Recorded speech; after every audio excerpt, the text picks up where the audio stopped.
देखो यार सुनो, लिसन, हम जो ये कहते हैं ना दैट सॉलिड्स एग्जिस्ट करता है, ये एक एजम्पशन है. This is an assumption. दुनिया में कोई भी चीज़ परफेक्टली सॉलिड नहीं है. तुम उस पर अगर डिफॉर्मिंग फोर्सेस लगाओगे, उसको बिगाड़ना चाहोगे, तो वो थोड़ा बहुत बिगड़ तो जाएगा. राइट? सो व्हेन यू से solid, it is an approximation. Is that clear?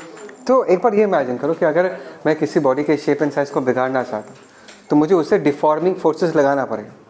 जब मैं ये डिफॉर्मिंग फोर्सेस लगाता हूँ, भाई साहब इधर, जब मैं डिफॉर्मिंग फोर्सेस लगाता हूँ तो बॉडी के साथ एक्चुअली होता क्या है? No, that is the topic of discussion. ठीक है? सो लेट अस इमेजिन कि all of your atoms and molecules, right? And this is a lattice. Lattice तो सुना होगा, एक सॉलिड का लैटिस है, राइट? और लैटिस में क्या होता है? हर एक एटम का खुद का एक लोकेशन होता है. Agree with this? एक प्री डिफाइंड लोकेशन होता है लैटिस में. वो सब सॉलिड स्टेट पढ़ा होगा ना, FCC BCC. अरे 9-10 में पढ़ा होगा ना. नहीं चाहिए, नहीं चाहिए भाई, सिंपल. एटम्स का खुद का अपना एक प्री डिफाइंड जगह है. Is that clear? तो देखो अभी ये सॉलिड है, right? Now this is a solid. Solid in the sense कि अब तक हमने इसको बिगाड़ा नहीं है. Is that clear? तो हर दो एटम्स के बीच there will be intermolecular forces. इसके बीच इंटरमॉलिक्यूलर फोर्स होगा, इसके साथ इंटरमॉलिक्यूलर फोर्स होगा, इसके साथ, सबके साथ इंटरमॉलिक्यूलर फोर्सेस होगा, जिसको हम बॉन्ड्स बुलाते हैं. We call them as bonds, right? तो बॉन्ड्स बने हुए. Is that clear?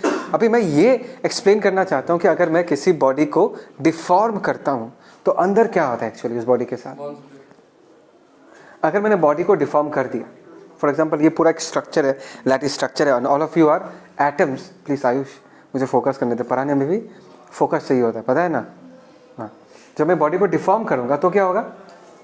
If I deform, for example इन दोनों तरफ से मैंने ऐसे स्क्वीज कर दिया, so what will happen to the spacing between the two atoms? The spacing between the two atoms will decrease. अगर मैंने सोचो उस तरफ और इस तरफ को पकड़ कैसे खींच दिया, तो किसी भी दो एटम्स के बीच का स्पेसिंग क्या हो जाएगा? इंक्रीज हो जाएगा. तो अगर मैं कहता हूँ कि नहीं, हमने किसी बॉडी को डिफॉर्म किया है, इसका मतलब यह है कि लैटिस के अंदर अगर घुस कर देखोगे तो एटम्स के बीच का जो एक लैटिस, जब तक वो डिस्टर्ब नहीं था, वो जो स्पेसिंग था, उस स्पेसिंग को तुम क्या कर रहे हो? बढ़ा दे रहे हो या घटा दे रहे हो. Is that clear? Right? That is what happens when you deform a body. Is that clear? पक्का? अच्छा. Second important thing that you need to understand, मैं सारा चीज़ अच्छे से नोट्स में लिखा हुआ है, मैं दे दूंगा अपना नोट्स, ठीक है? सारा थ्योरी में अच्छे से मैंने लिख के रखा है. तो सेकेंड थिंग इज दैट तुमको ये समझना है कि किसी भी दो एटम्स के बीच का जो ये बॉन्ड है, इसका जो बिहेवियर है वो स्प्रिंग जैसा बिहेव करता है. मैं समझाऊंगा. जो बिहेवियर है, बॉन्ड का जो बिहेवियर है वो स्प्रिंग जैसा है. कैसे? जस्ट ट्राई टू इमेजिन, अगर हमारे पास दो एटम्स हैं, मैंने कहा इनके बीच का जो बॉन्ड है वो कैसे बिहेव करता है? स्प्रिंग जैसा. ये है क्या एक्चुअली? बॉन्ड.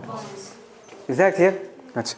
अभी अगर मैं इस बॉडी को कंप्रेस करता हूँ, this two atoms will move towards each other, right? मैंने सोचो यहाँ से बाहर से फोर्स अप्लाई किया and this two atoms are going to get close to each other. तो ये दोनों एटम्स के बीच का स्पेसिंग डिक्रीज होने के साथ साथ what is going to happen? There will be the regeneration of an internal force.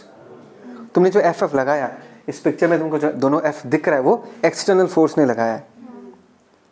As soon as the two atoms come closer to each other, the spring between them will become activated. वो क्या करेगा? Spring दोनों atoms को किधर push करेगा? बाहर की तरफ. It will push the atoms outward. तो एक इंटरनल फोर्स डेवलप होता है. Is that clear? That means internal force को अगर दिखाना चाहूँ तो इस तरफ स्प्रिंग इस पे इधर फोर्स लगा रहा होगा और इस पे इधर फोर्स लगा रहा होगा, और इस फोर्स को हम रेस्टोरिंग फोर्स बुलाते हैं.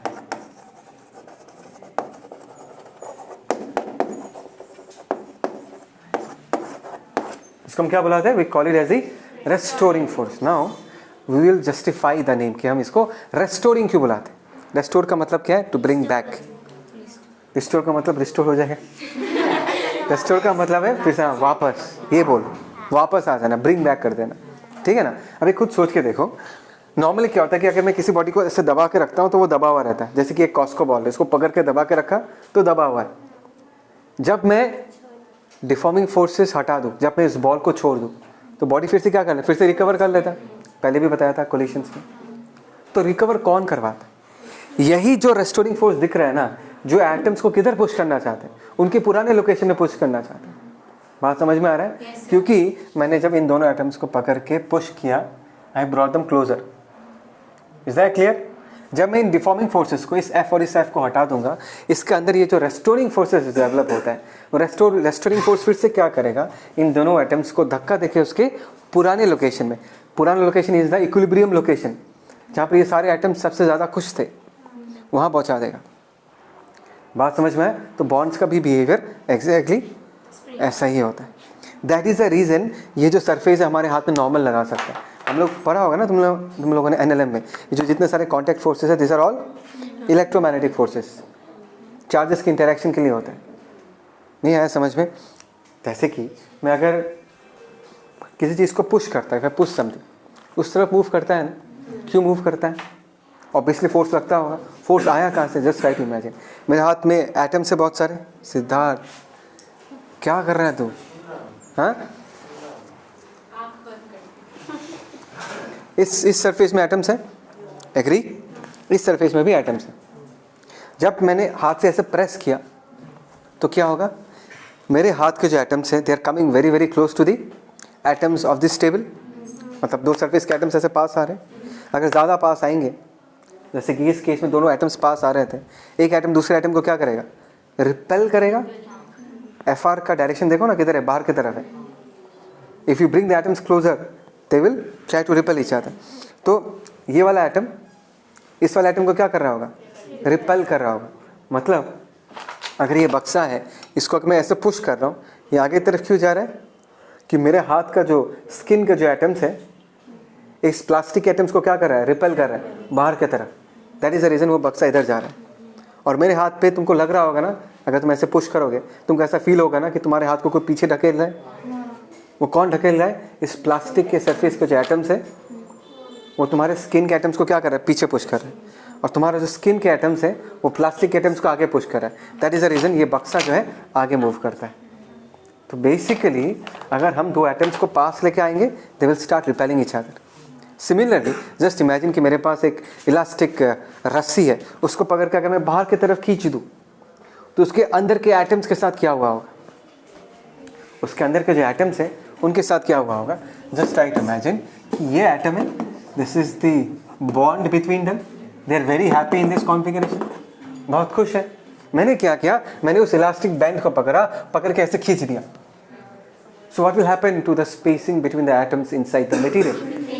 Yes, it will increase. The spacing between the atoms in this case is going to increase. Let us see, ये वाला एटम डिफॉर्म हो चुका है। डिफॉर्म एटम कभी डिफॉर्म नहीं होता, वो मटेरियल डिफॉर्म हो चुका है। एटम इधर आ गया, ये वाला एटम इधर आ गया।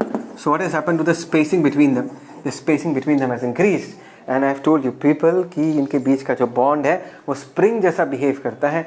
अभी तुमने जो फोर्स लगाया, this is the external force that you have applied. इस फोर्स को हम क्या बुलाते हैं? We call this force as the deforming force. जो फोर्स तुमने लगाया, एक्सटर्नल एजेंट ने लगाया, और उस फोर्स ने इस बॉडी को क्या कर दिया? डिफॉर्म कर दिया। समझ में आया? अभी खुद बताओ, तुमने एक्सटर्नल फोर्स तो लगा दिया, बॉडीज तो डिफॉर्म हो जाएगा। ये एटम इधर आने के साथ साथ, ये एटम इधर आने के साथ साथ क्या रेस्टोरिंग फोर्सेस एक्टिवेट हो जाएगा? यस। एटम पे फोर्स किधर लगेगा? Restoring force. Yes, restoring force FR, और यहाँ पर रेस्टोरिंग फोर्स FR ऐसा लगेगा, राइट? तो अभी अगर तुमने एक्सटर्नल फोर्स को हटा दो, तो ये रेस्टोरिंग फोर्स क्या करेगा? इस एटम को फिर से रिटर्न यहाँ लेके आ जाएगा, और इस एटम को फिर से रिटर्न यहाँ लेके आ जाएगा। बात समझ में आया? Exact clear?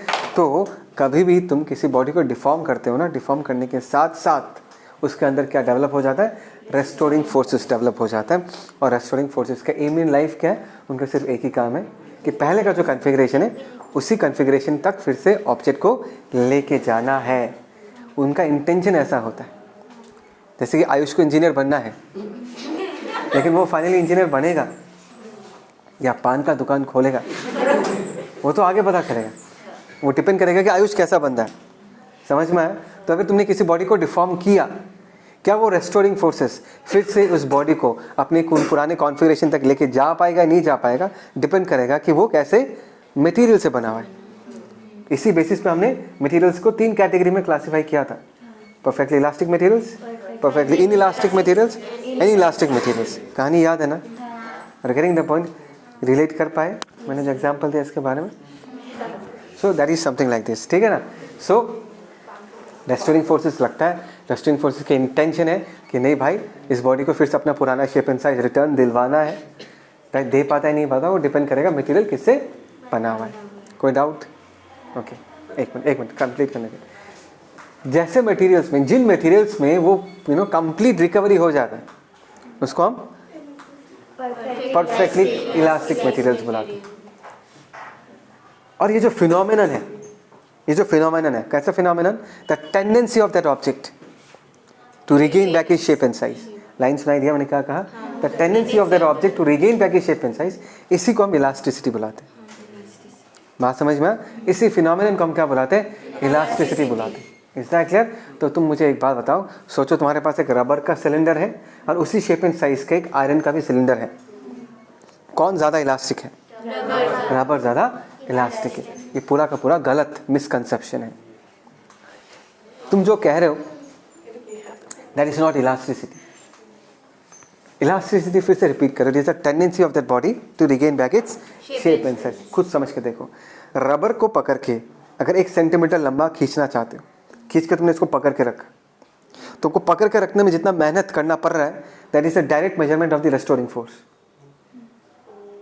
रेस्टोरिंग फोर्स अगर बहुत ज़्यादा है, उसको 1 सेंटीमीटर खींच के पकड़ के रखने में तुमको ज़्यादा मेहनत करना पड़ेगा। बात समझ में आया? 1 सेंटीमीटर तो बहुत ज़्यादा बोले, सोचो 1 mm अराउंड। लेकिन अगर तुम्हारे पास आयरन रॉड है, उसको अगर तुम 1 mm खींच कर लंबा करके पकड़ के रखना चाहोगे, it will be very difficult. अरे आयरन रॉड को खींच के लंबा करना डिफिकल्ट होगा ही नहीं होगा एज कम्पेयर टू रबर। इसका रीज़न क्या है? इसका रीज़न ये है कि दोनों एटम्स के बीच का स्पेसिंग बढ़ना नहीं चाहता, मतलब अंदर का रेस्टोरिंग फोर्स क्या होगा? बहुत स्ट्रॉन्ग होगा। लेकिन रबर वाले मटेरियल को तुमने बहुत आसानी से दोनों एटम्स के बीच की स्पेसिंग को बढ़ा दिया, मतलब तुमको ज़्यादा रेजिस्टेंस फेस करना नहीं पड़ा, ज़्यादा ऑपोजिशन फेस करना नहीं पड़ा। इसका मतलब क्या है? रेस्टोरिंग फोर्सेस का मैग्नीट्यूड क्या होगा? कम होगा। तो अगर तुम स्टील एंड रबर को कंपेयर करोगे और तुमको कोई पूछ दिया कि ये बताओ कौन सा मटेरियल ज़्यादा इलास्टिक है, तो तुम ये सोचो कि भाई कौन से मटेरियल का फिर से अपना शेप एंड साइज रिकवर करने का टेंडेंसी ज़्यादा है। जिसका रेस्टोरिंग फोर्स ज़्यादा होगा वो ज़्यादा इलास्टिक होगा, राइट? आयरन या steel, whatever you wish to say, are getting the point? तो स्टील का रेस्टोरिंग फोर्स, स्टील को बिगाड़ना मुश्किल है, मतलब क्या है? उसका रेस्टोरिंग फोर्स बहुत स्ट्रॉन्ग होगा, इसलिए उसको बिगाड़ना बहुत मुश्किल है। दैट इज़ द रीज़न हम कहते हैं कि स्टील जो है वो ज़्यादा इलास्टिक है, right, as compare to rubber. Is that clear? पक्का समझ में आए? एंड फॉर एग्जाम्पल, ये तो एक एक्सट्रीम हो गया, परफेक्टली इलास्टिक मटेरियल, तुमने उसको डिस्टर्ब किया, डिफॉर्म किया, और वो बॉडी एक बार तुम अपनी डिफॉर्मिंग फोर्सेस को हटा दोगे, it will again completely regain back is shape and size. Now imagine आटे का गोला, उसको अगर एक बार डिफॉर्म कर दिया, अगर तुम डिफॉर्मिंग फोर्सेस को हटा भी दोगे, वो अपना शेप एंड साइज रिकवर नहीं करेगा। मैं पहले टाइम से ही तुमको बता रहा हूँ कि क्या वो रिकवर करेगा या नहीं करेगा, वो मटेरियल पे डिपेंड करता है। लेकिन डिफॉर्म करने के साथ साथ क्या डेवलप हो जाता है? Restoring force. अगर तगड़ा रेस्टोरिंग फोर्स है तो पूरा रिकवर करवा देगा, अगर वीक रेस्टोरिंग फोर्स है तो उतना रिकवर नहीं करा पाएगा। ये आटे का गोलों का एग्जाम्पल एकदम एक्सट्रीम है, जहाँ पर थोड़ा बहुत भी रिकवरी नहीं होता। रोशनी तू भी सो जाएगी। Is that clear? तो ऐसे मटेरियल्स को हम तो परफेक्टली इनइलास्टिक मटेरियल बोलते ही है, या प्लास्टिक बॉडीज भी बोलते हैं। The material is what? Plastic. Is that clear? कोई डाउट? समझ में आया?